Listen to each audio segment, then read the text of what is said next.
Are you tired of your valuable ideas and suggestions getting lost in the shuffle? Well, that is why I'm introducing Direct Suggest, the revolutionary digital suggestion box that puts your voice front and center. With Direct Suggest, you have the power to make a difference in your organization. Direct Suggest provides value to organizations in various industries worldwide, including notable brands like Comcast, TD Bank, and Nokia. And here's the best part. Direct Suggest only costs 50 cents per employee per month, making it an affordable solution for businesses of all sizes. Plus, they have an incredibly high ROI and savings potential with an average 33 times return on investment. The implementation process is also a breeze. Once committed, setting up Direct Suggest from start to finish can be completed in as quickly as a week or less. Don't let your ideas or your team's ideas go unnoticed.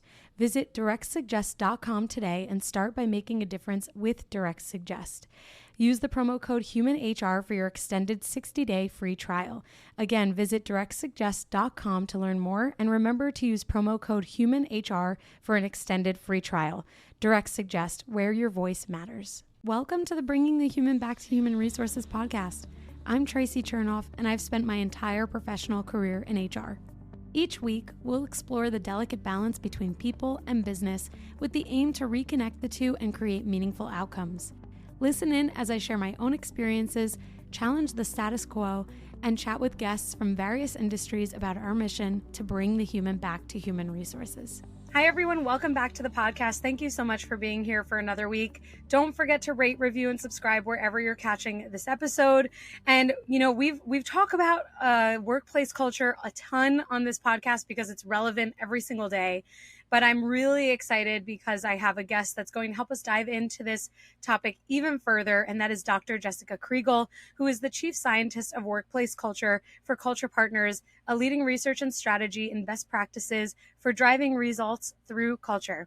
Her doctoral research and practical application through consulting engagements with Oracle, Toyota, Lockheed Martin, and Bank of America, just to name a few, led to the culture equation, a tested model where strategy combined with culture to deliver consistent results.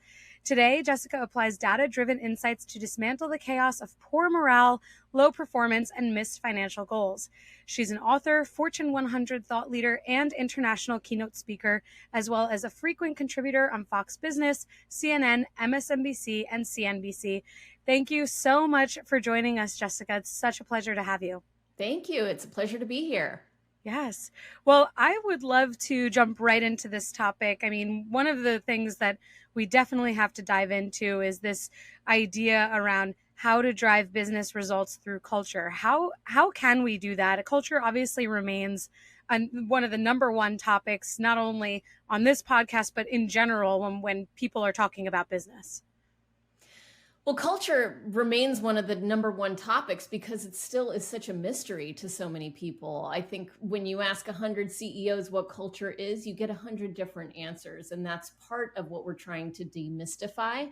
And oftentimes leaders believe that culture is a touchy-feely woo-woo concept about doing the right thing or being a good person or making people feel happy at work. And that's not our belief about culture or how culture drives results. So very simply, culture is how people think and act to drive results. And that is it. So when we are talking about shifting culture and shaping culture, we're talking about shifting and shaping the way people think and the way that they act in a sustained way so that the company can get better results. And what oftentimes you'll see is, and this is true for every organization, your culture is perfectly aligned right now with the results that you're getting.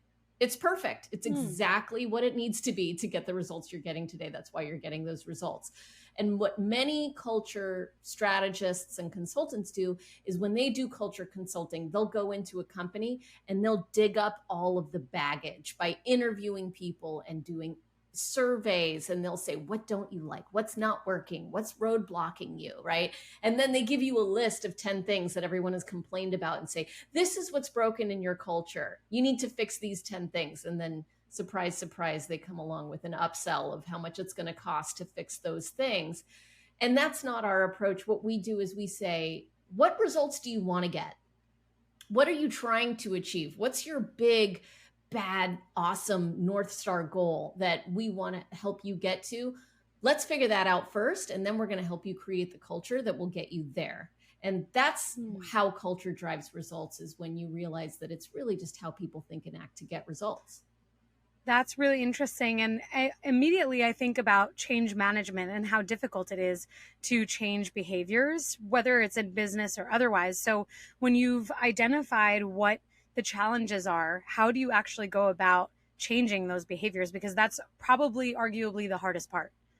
Yeah, so we don't identify challenges, we identify results. And then we need to reverse engineer to figure out what behavior would we need to see in this organization in order for us to achieve those results. Let's say you're moving from being a product orientated, oh my goodness, I'm starting over.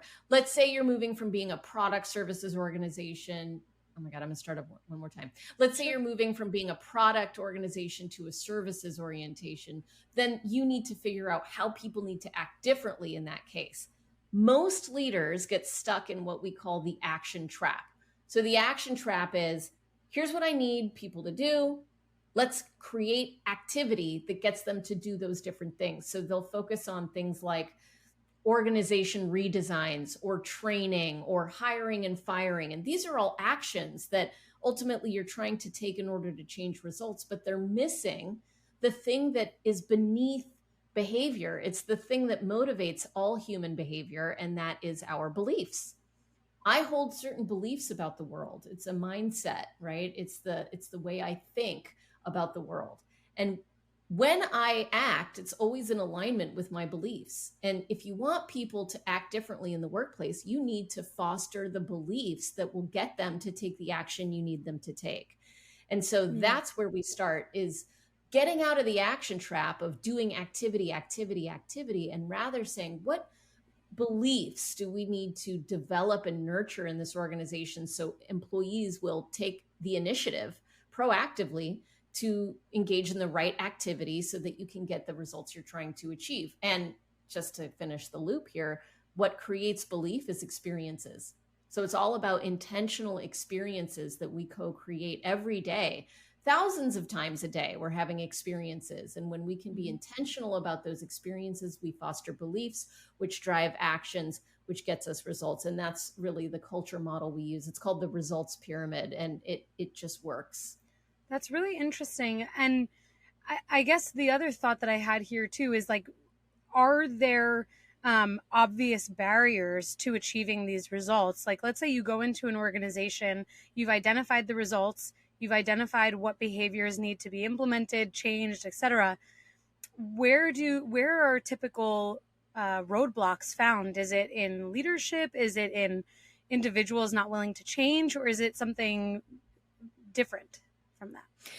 I think one of the largest roadblocks that we see is in ensuring there's a mindset of taking accountability within an organization, because oftentimes people want to blame others for why things aren't happening. And we have a very simple accountability model. I don't know if you are familiar with the book, The Oz Principle. That's us. And it talks about above the line thinking and below the line thinking. And below the line thinking is, it's not my job. It's not my fault. I wasn't involved. That's just, someone else can do it. It's the blame game. It's being a victim to circumstances.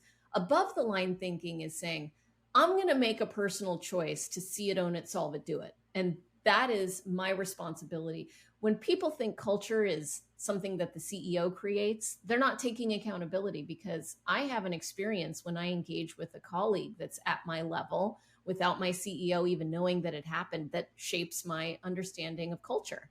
So we co-create culture all together. And so sometimes the first thing we do with any organization is really focus on that belief of taking accountability, which we do through experiences, right? We create intentional experiences that will elevate the level of accountability, not accountability the way we often think of it, which is whose fault is this, who is to blame, but rather empowering people to take ownership of their decision to see the problem, own the problem, solve the problem, do the problem, and realizing it comes from within, which is why the book was called The Oz Principle, because Dorothy and the lion and the scarecrow, they had what they wanted within all along, right? So that is what we're trying to help empower organizations with, and help leaders inspire accountability on their teams.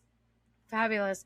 Accountability is really, I mean, it's kind of the crux of everything. The more accountable someone is, not only is it an easier time to actually affect whether it's change or, adapt to a changing environment, adversity, whatever it is, accountability and mutual ownership. I mean, it really lives at the center of everything that we do, especially in HR, because, whether it's a performance conversation or it's something like, needing to find improvement somewhere or to fix, close a gap in a process or something like that, accountability always kind of comes back to being the center of everything.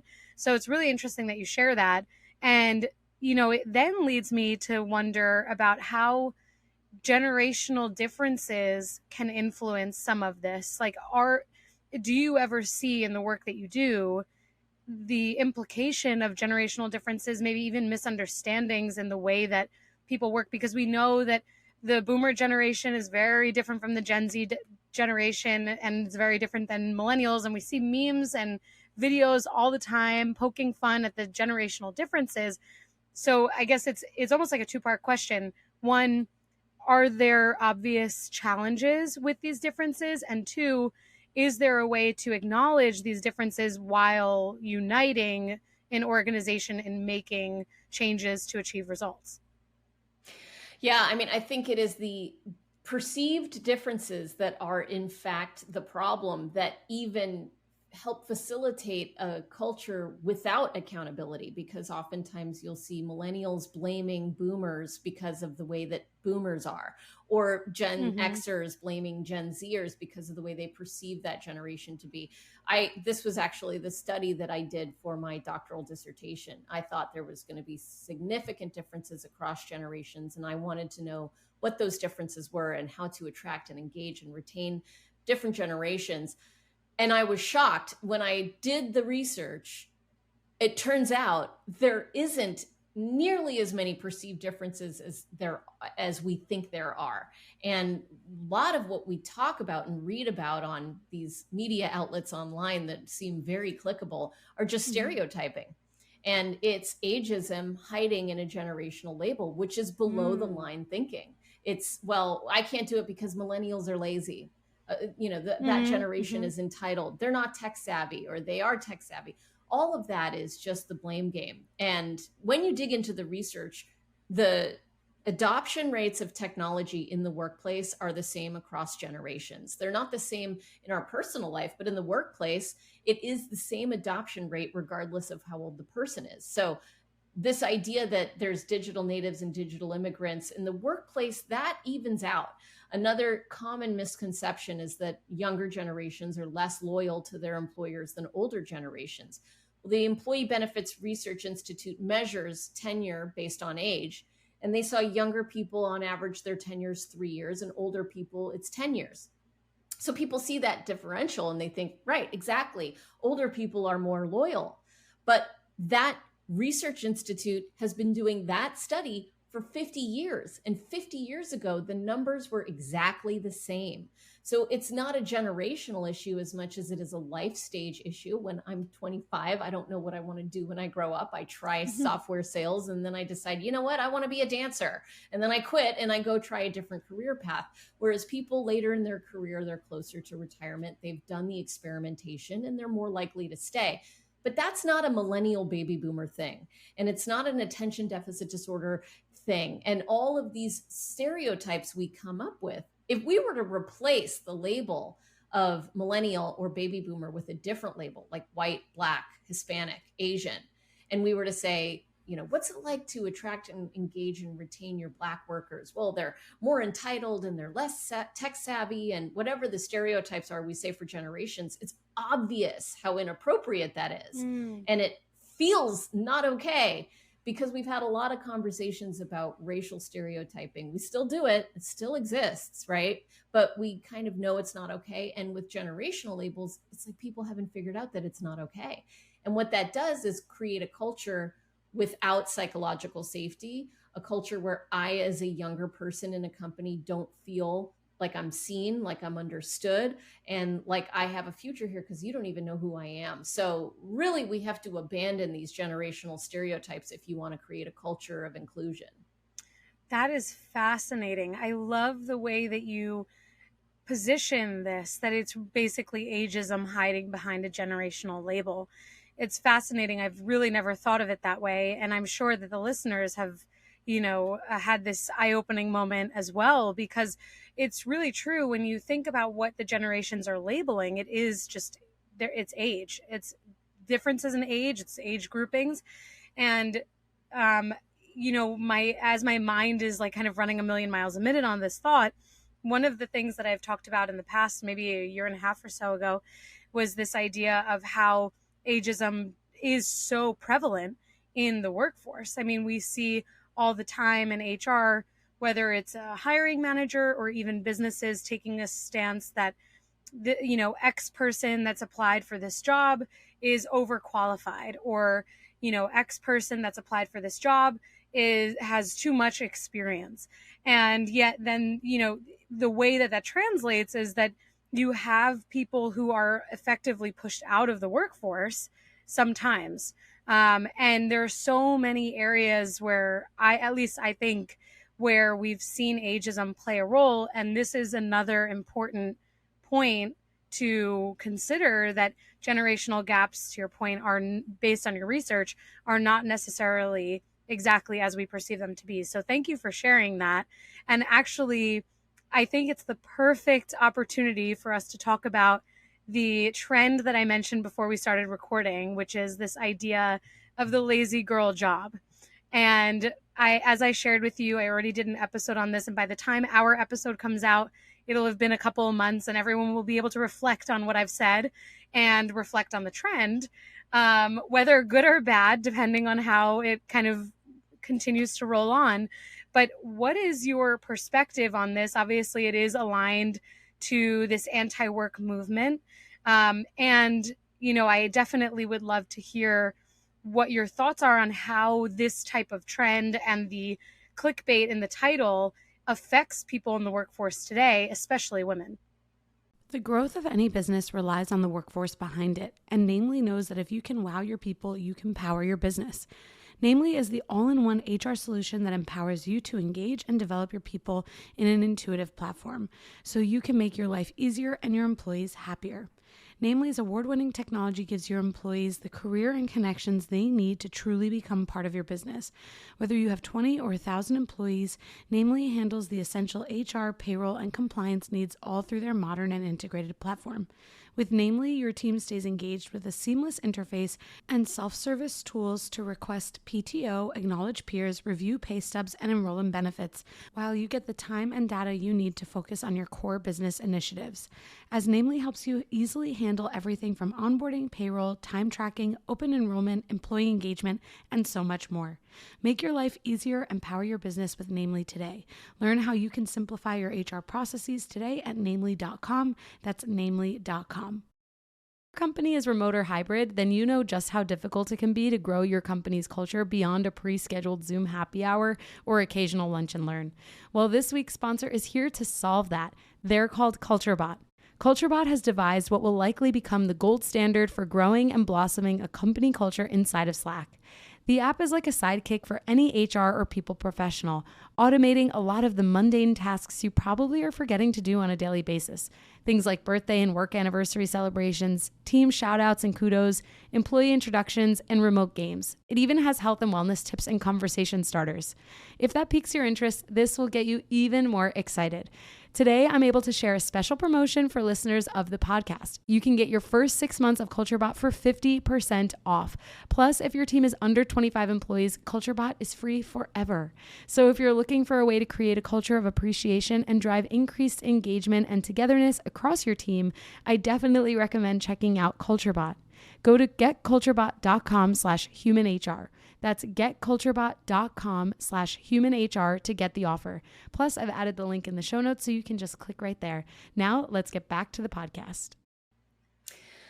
I had a reporter reach out to me yesterday asking for my position on the lazy girl job meme, and I refused to engage because it felt so gross. I mean, I almost vomited in my mouth when I heard about it. I actually am a huge fan of the anti-work movement.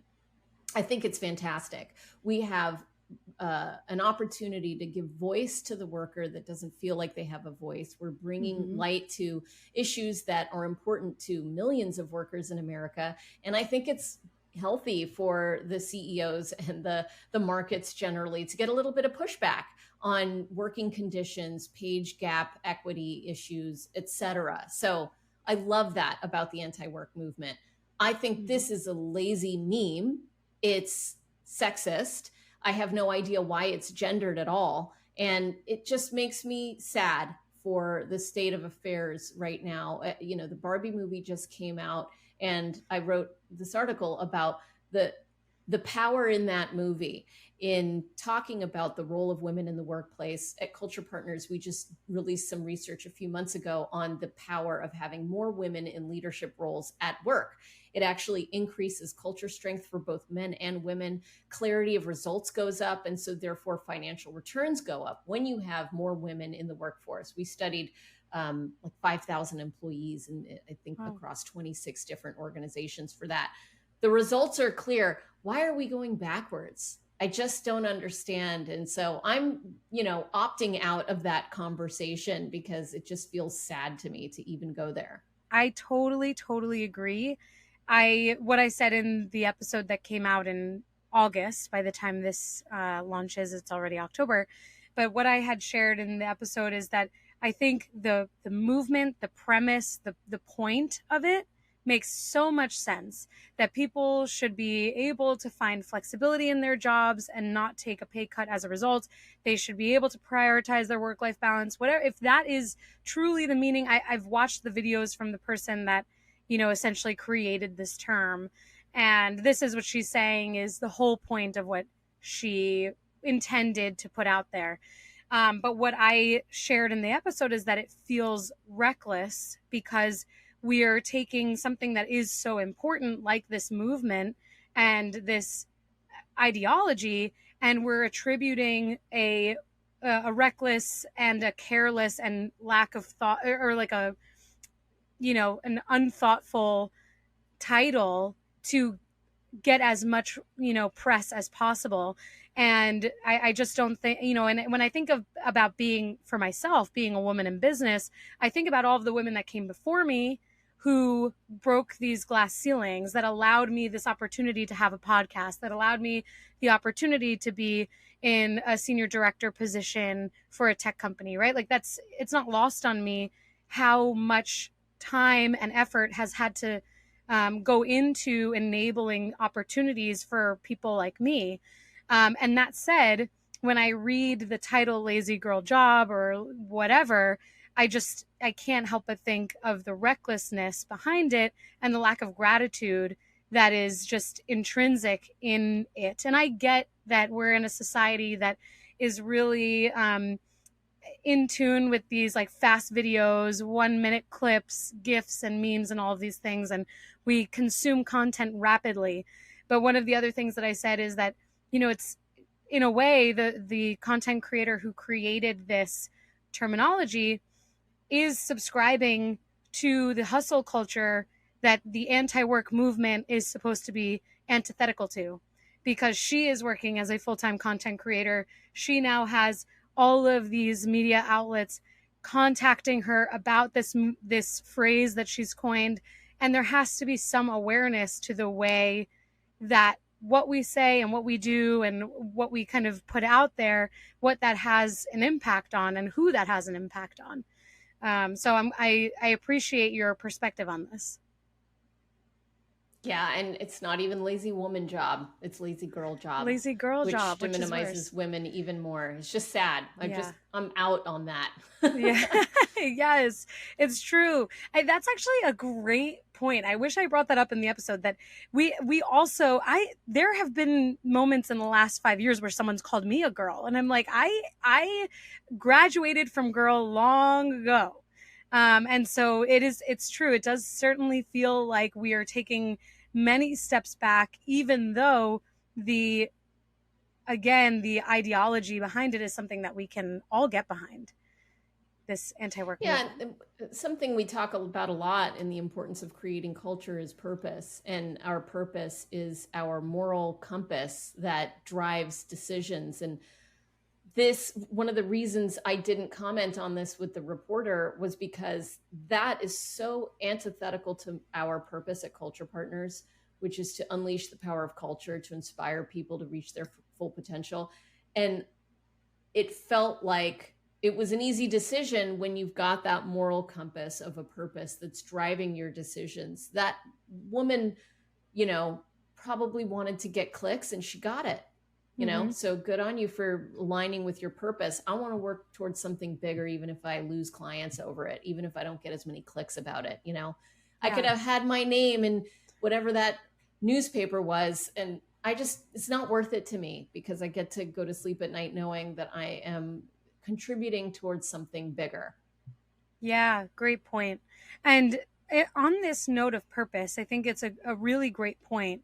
There has been a lot of discussion, at least that I've seen, from HR thought leaders, business leaders, whether it's on LinkedIn or otherwise, around this idea of not only finding purpose, but also if you are not in a role that encourages or inspires purpose, that's okay too, and you can dissociate from the work that you do to create balance. So I see these two very conversing thoughts online and in the things that I'm reading, that on the one hand, purpose is what drives us, and I totally agree with that. And then on the other hand, purpose isn't necessarily the only thing that you have to have in order to be successful in your career. And if you're getting stressed out by work, just remove your emotions and find a way to kind of get through to the end, or to find the success that you want. So with that, juxtaposition, what are your thoughts on the latter? Like, what would you say to someone who's like, not my favorite job, but I'm just gonna, come in 9 to 5 and then call it a day, and it's okay that I'm not fulfilled? Well, let's look at it at a psychological level, at an individual level. Dissociation from our emotions is what we do when we are experiencing trauma. And so to do that at work is to be expressing a form of trauma that's happening on a day-to-day basis. And I know that to be true because I've done that. I had a job. I used to have a phrase in my family we would repeat called "get to Wednesday," because Tuesday would be our team meeting and my one-on-one with my manager. They happened to both fall on Tuesday, and I would be so upset every Tuesday because the way that people talked to me, the way that the engagement with my colleagues was so toxic that I was crying all day long every Tuesday. So I just had to get to Wednesday to get over that. And what I called it wasn't dissociating. I called it going dark. I said, I'm just going to go dark. And I dissociated emotionally. I stopped caring about the work I was doing. I actually enrolled in school secretly, then got my doctoral degree behind my job's back because I needed something to care about. And that experience, while I got through it, was deeply unhealthy and not something that I would encourage. Now I have purpose, and we're so passionate about purpose at Culture Partners. It's actually one of the main variables in the culture equation. It's purpose plus strategy, powered by culture gets results. Well, we just did a study to test the culture equation in partnership with Stanford, looking at 243 companies across industries, large organizations, and we dug into their purpose, their strategy, their culture, and financial results. And we found companies that operated their culture in alignment with their purpose over the course of 3 years, they found over 40% revenue growth. Companies that were misaligned in their culture and purpose, their growth over 3 years was 6.8%. So, I mean, that's 5x revenue growth in 3 years simply by being aligned to purpose. So this isn't just this would be good for the person to feel empowered or like they're happy at work. This is something that drives business results. And so the great leaders that we get to work with every day, and some that many, I'm sure, that we don't even work with, understand the power of purpose. It's why it's caught on like wildfire, and it's driving business results because ultimately Leaders and employees want the same thing. Leaders want people who give a rip, give a hoot about the work that they're doing. Because when you care, you are proactive, you're problem solving, you show up enthusiastic, right? You're fulfilling the mission of the organization. And employees want a job that they care about. So we all want the same thing. And when we have that, it drives business results and fulfillment at a personal level. So there is a way to make this win-win-win, which is why I'm pro anti-work movement, because they're pushing us more towards alignment rather than the way we have the story, the narrative now, which is it's us versus them, the leaders versus the frontline workers, the money makers versus the labor, and it's just not the way that it needs to be. Absolutely. When you think about two similar jobs, or maybe even the same jobs, different companies, if one job is earning, one person is earning $100,000 in job A, and they are totally not passionate and dissociating because of trauma that they're experiencing at work, and then in job B, they're earning $100,000 for the same job, but they actually care, that $100,000 feels so much better, and the work and the productivity that they're doing is so much better as a result. I mean, I couldn't imagine not caring about the job that I'm doing. It just sounds like a horrible way to spend 40 plus hours of my week every week. Especially when you're spending that time. Oh, yeah. Especially when you're spending that time away from your family, away from your hobbies, away from things that do make you feel fulfilled. Absolutely. It's just life-sucking. Absolutely. And with that, I would love to maybe pivot here and just ask a final question for you. For any of the listeners who might be interested in really diving further into this idea of, what fuels culture, how we can drive business results through culture, all of these things that you've enlightened us with today. Are there books that you'd recommend, or even other avenues for them to educate themselves beyond what they can do to reach out to you and your company, but what can they do to continue this education for themselves? Yeah, I'll give you 3 book recommendations based on what we talked about today. So the first is in driving culture and the results pyramid model that we talked about, read Change the Culture, Change the Game. Excellent book. For accountability, read The Oz Principle. And then for the generational dynamics and stereotypes, read my book, which is Unfairly Labeled: How Your Workplace Can Benefit from Ditching Generational Stereotypes. And then we have takeaways, gifts, research for your listeners. If they want to go to podcast.culture.io, they can take a look at the Stanford research that I shared, the women empowerment research that I talked about, and then a lot of other toolkits and resources if they want to drive culture and accountability in their companies. Amazing. Well, thank you so much. I'm sure that they're going to be super excited to hear that. We'll make sure that all of those links are in the show notes. And I guess finally, if someone wanted to connect with you and your company, where should they start? So go to culturepartners.com, and you can also follow me on LinkedIn. I have a weekly newsletter called This Week in Culture, and it goes out every Friday and gives you a roundup of what's happening in culture trends and news that week, so you can stay abreast of everything culture. Amazing. Thank you so much for joining the podcast. Really appreciate all of your insights and for educating us on a really important topic. My pleasure. Thank you for having me. It was a great chat. Hey, just before you go, don't forget to subscribe to the show so that you are the first to hear when an episode drops each week. And maybe leave a 5-star review and a comment about how much you loved this episode. Plus, if you have someone in mind who would really enjoy this episode, make sure you share it with them. Thank you so much for tuning in, and I will see you next week.